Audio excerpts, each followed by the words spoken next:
Oh, hi.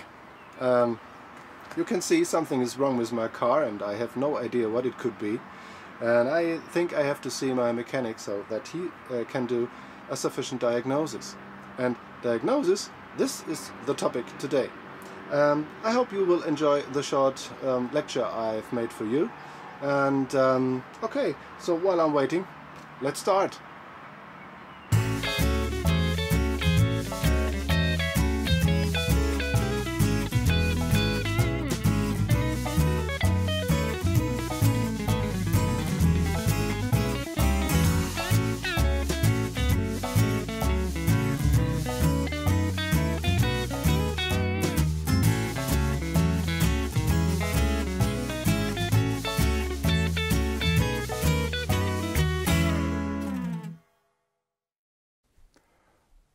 Welcome to Diagnosis in Endodontics.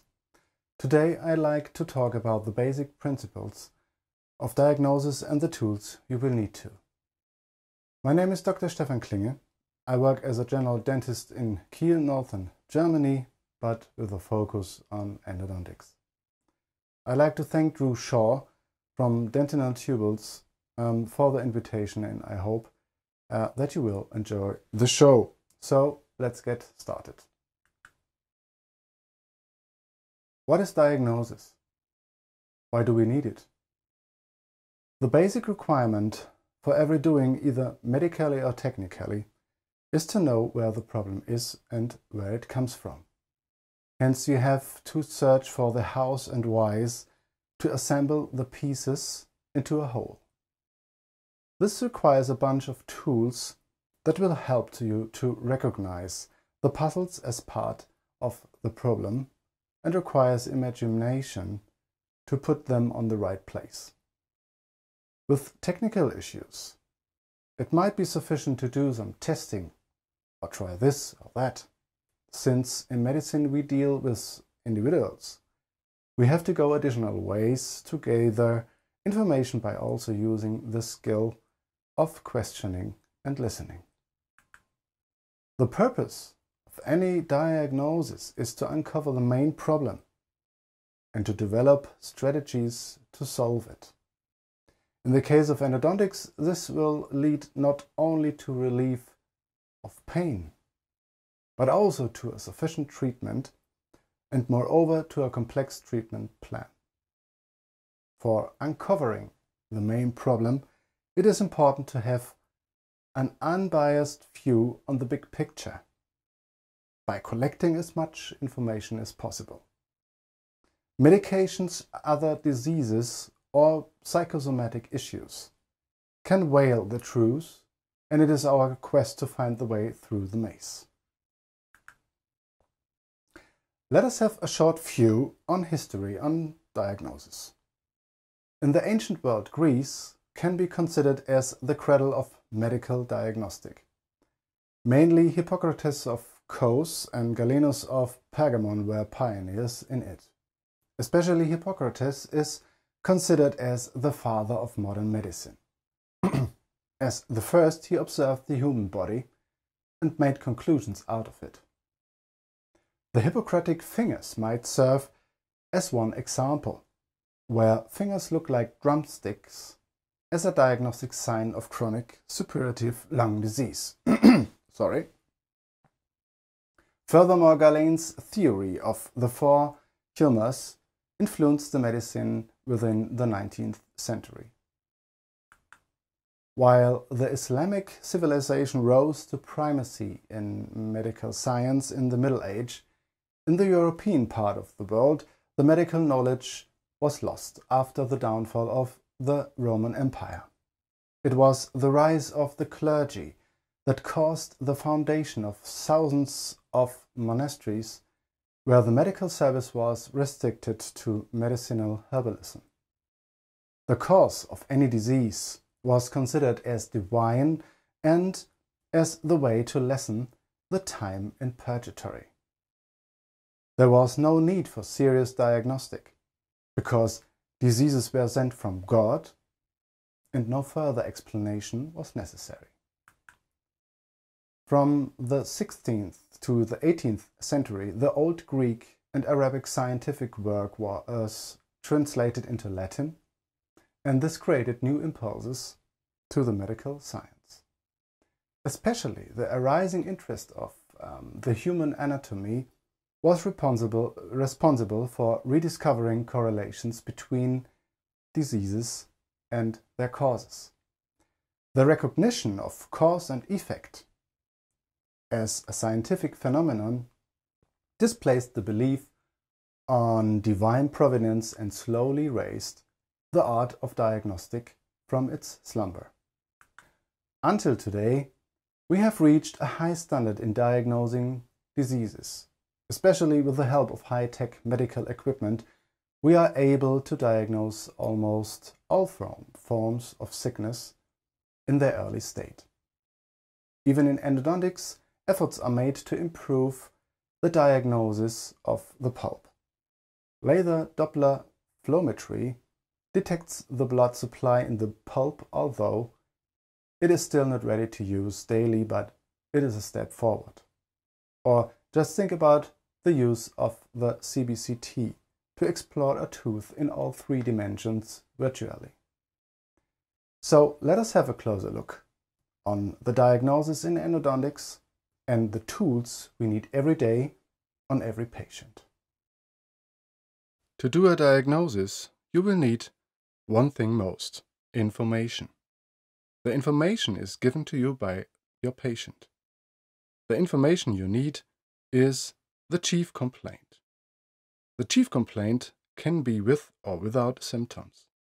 The patient might be able to exactly describe it, or on the other hand, it could be a bunch of several problems which cause pain or only a discomfort feeling. In the case of pain, patients often demand that you solve the problem immediately, but instead of a hasty and undirected treatment, you should perform your diagnosis step by step. This is even more difficult when the patient comes for the first time in between and with pain. You will need to know the dental history, which will often be incomplete because most patients can't remember the events which happened years ago. You will experience that even surgical treatments, like a root resection, are forgotten with the time, as well as the last appointment for checkup. It's a popular beginning to ask the patient when the last checkup was. So, you get an impression whether patients concern about their teeth or not, or whether they are extremely anxious. And you will have to record the medical history. It is a must in every medical field to record and know about the medical background of each patient. Not only to protect the patient against you, but also to protect yourself and your team members against unpleasant incidents or infections. Many patients take medications without knowing the reason. I often experience this, especially with older patients who not seldom are slightly mentally confused. How will you get this information? Several options are present. Forms. An easy way to get information about the medical and also the dental history are forms. Your patient can fill out the form while waiting to be next. And before you see the patient, you can check the form and you will have a first impression what the reason of his consultation is. But you always should be aware of disagreements, mistakes, and even lies. And never forget to let the patients sign it. A very powerful tool is questioning. If performed right, you will get a lot of valuable information, and additionally, you can check the accordance with the form. Be aware that with your way of questioning, you could provoke answers that a patient might believe you want to hear. Avoid to ask suggestive questions that prompt a supposedly wanted answer. But we will come back to it a little bit later. Listen to what your patient tells you. The information is frequently inaccurate, but you can translate it in medical terms for yourself.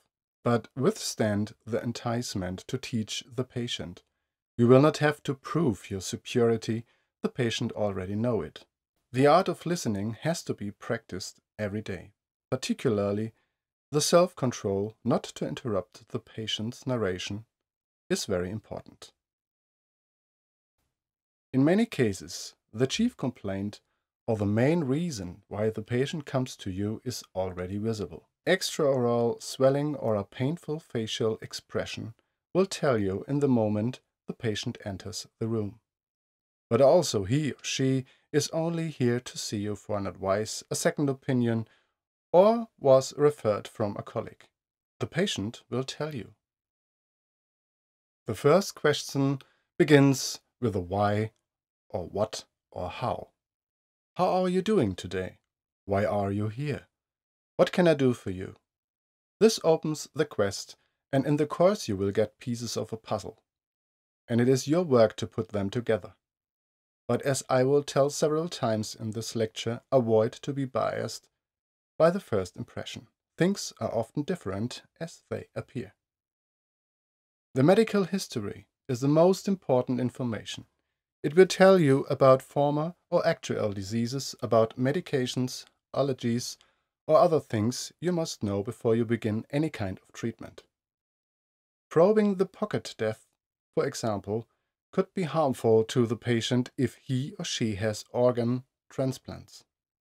Always double-check the form which the patient filled out earlier and compare it to that what the patient tells you. The medical history gives you a clue about the diagnosis and your treatment if there will be any.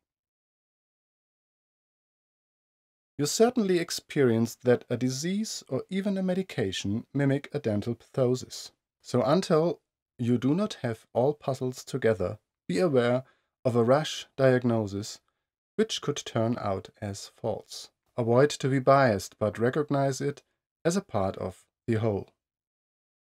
For example, a patient comes to see you because of severe toothache. He cannot identify the tooth which hurts. He talks about the whole right upper or lower jaw. The medical history shows that he suffers from a depressive disorder. Fortunately, the patient honestly checked the box, and in the course he reports stress and headache. So, there is a suspicion that it is not only a dental problem, but this is only a clue that easily leads to an early judgment. Be aware of it. Also, the results of the medical history can easily interact with your dental procedures. Allergies, medication, and so on can turn out as an impediment for your treatment. For example, a patient with toothache suffers from claustrophobia. She tells you that it is impossible for her to accept a dental dam. What is the consequence for the patient? What is the consequence for you and your treatment? Unlike the first example, this is a fact and not a suspicion. It is a given diagnosis received from the medical history and will directly influence your treatment. Maybe it goes so far that you cannot do the treatment. The dental history gives you the information about events that could have led to the current problem. Recently made fillings or crowns might be responsible for pain or discomfort. A seemingly healthy tooth starts to hurt without any reason. Does the dental history give a clue? The next step is to check the correlation. Does the dental history match the chief complaint? And if not, is there any information the patient did not already told you? Double-check by formulating your questions in a different way. You will be astonished how often the answers differ. For example, a patient comes to see you because of toothache in a front tooth. He reports of an accident in the childhood where the tooth was hurt. His chief complaint is the discoloration of this tooth. Your clue? A trauma case where an endodontic treatment could be necessary. In this case, the dental history matches the chief complaint. A focused examination of this tooth is now the next logical step. To get the necessary information, it is common to use any kind of forms in the dental office. Most of them will be out of paper. In some very modern offices, the patient gets a tablet computer to cross the checkboxes digitally. There are prefabricated forms which will serve the most needs, but also it is possible with most dental software to customize them. All have in common that the more complex they are, the more the patient will need your assistance to fill it out correctly. Sometimes it is a challenge to get reliable information out of a form. Especially older patients are often overstrained with it. So you always have to check for any inconsistencies regarding the dental or medical history. For example, a patient has already filled out the form and crossed the checkboxes for blood diluters and hypertension medication. The checkbox for heart disease has not been checked. Why? Did he forget it or has he overlooked it? Does the patient know about any heart disease? Do you have to get in contact with the physician to clarify it? Do not think of a pink elephant. Be honest, you have been thinking exactly about a pink elephant. This little but very common trick has its origin in NLP, the Neuro-Linguistic Programming, based on the work of Milton Erickson. It is a very special communication technique which is able to influence the thinking of a person in a specific way without notice. To be honest, this theory is controversial, but some techniques are useful for questioning in the context of diagnosis.